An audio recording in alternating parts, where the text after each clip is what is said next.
I know the video is very long, but I tried to cut it, but I couldn't because I wanted to make sure that I share every single detail of what I use. So yeah, you can try to watch it with maybe a 2 times speed. Or hi friends, so today I'm back with another episode on how to make mandazi. So I'm just gonna be going over some of the things that I'm going to use in a second. Okay, so today is gonna be one of the days that I'm not anonymous. So I'm just gonna show my face for a few seconds, maybe a few minutes, so you can know how I look like. And I got some eggs. I'm going to need some baking flour. I'll also need some milk, and then I'll also need some sugar. You can either use brown sugar or white sugar, whichever one you prefer to use. It doesn't matter. I also have a full stick of butter, and then I have baking powder. I also got some salt, and I have these two bowls that I'm going to use just for mixing purposes. Before you do anything, make sure you wash your hands. I put my eggs in the mixing bowl.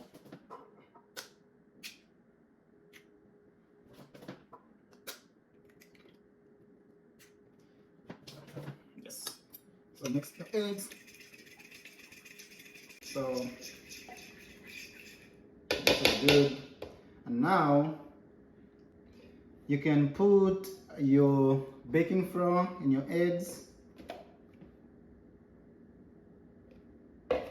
Mix for a few seconds. So after this, I can put my butter. Put my butter.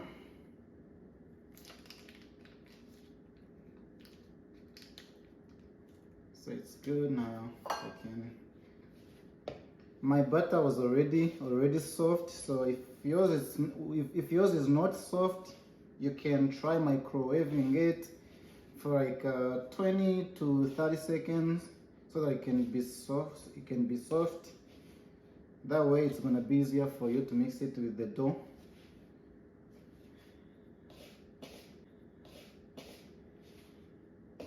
Yes, so this is good. Now what is gonna happen next? I'm gonna put like 1 spoon of baking powder.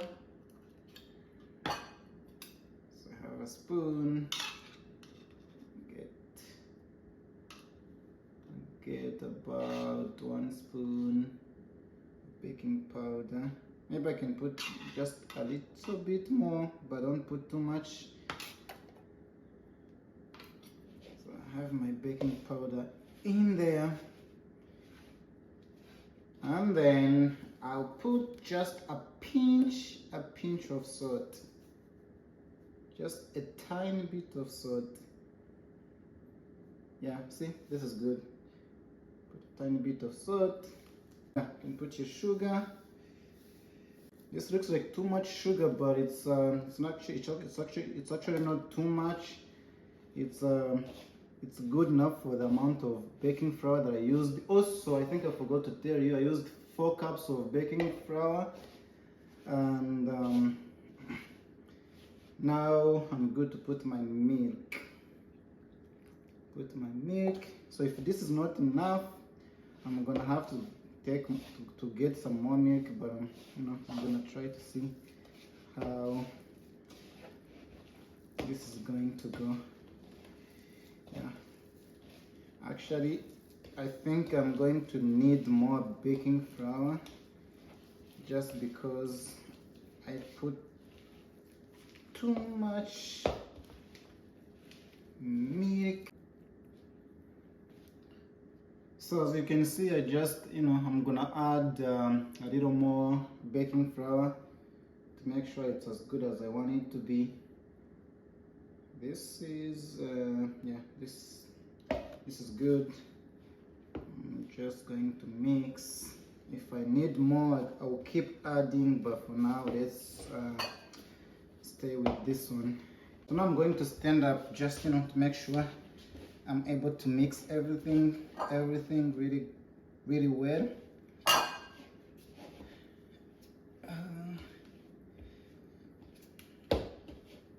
Okay, so you're gonna keep mixing until your dough is not sticking on your hands. So if your dough is sticking on your hands, it means it's not ready yet. You know what's crazy? I was actually going to forget something very, very important. So as you mix, you add a little bit of cooking oil. You know, you just put a little bit, just a tiny bit of this. And this helps you to be able to have your dough, like, you know, as soft as possible. Yeah, as you mix, put a little bit of cooking oil, just like some drops, not too much. Okay. Almost there, just a tiny bit, a tiny bit.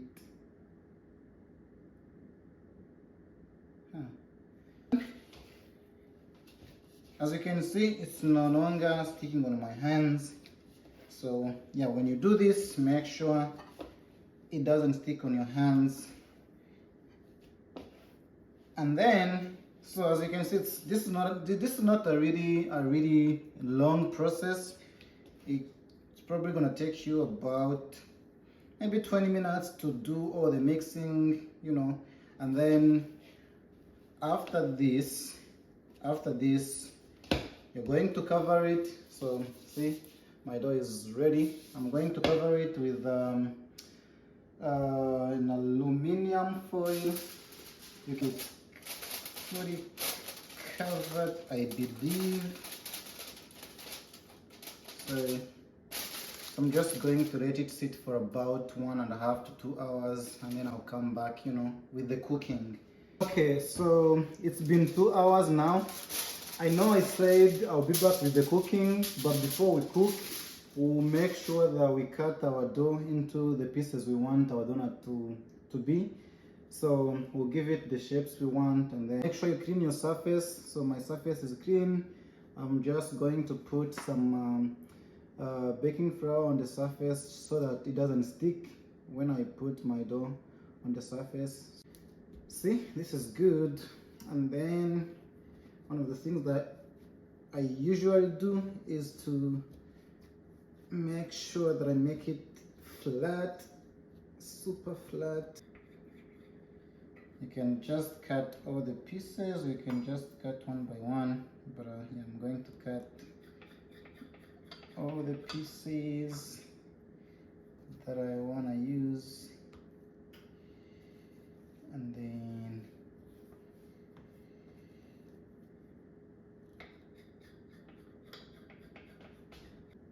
you know, put it on your plate if you have one. If you don't, it's okay, you can just use the surface. You can put them on the surface.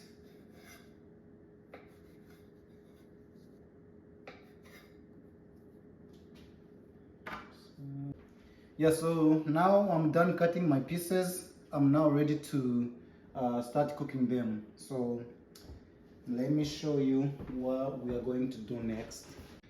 Okay, so now I think my cooking oil is ready. So I'm just gonna start putting in some pieces and then let them cook.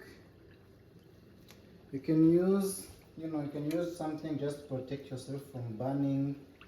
But even if you use your hands, it's still gonna be fine. You know, you just wanna make sure you're safe, you don't burn yourself. Remember, your heat is on medium, not high. So as you cook, you know, you keep changing the sides to make sure both sides turn brown.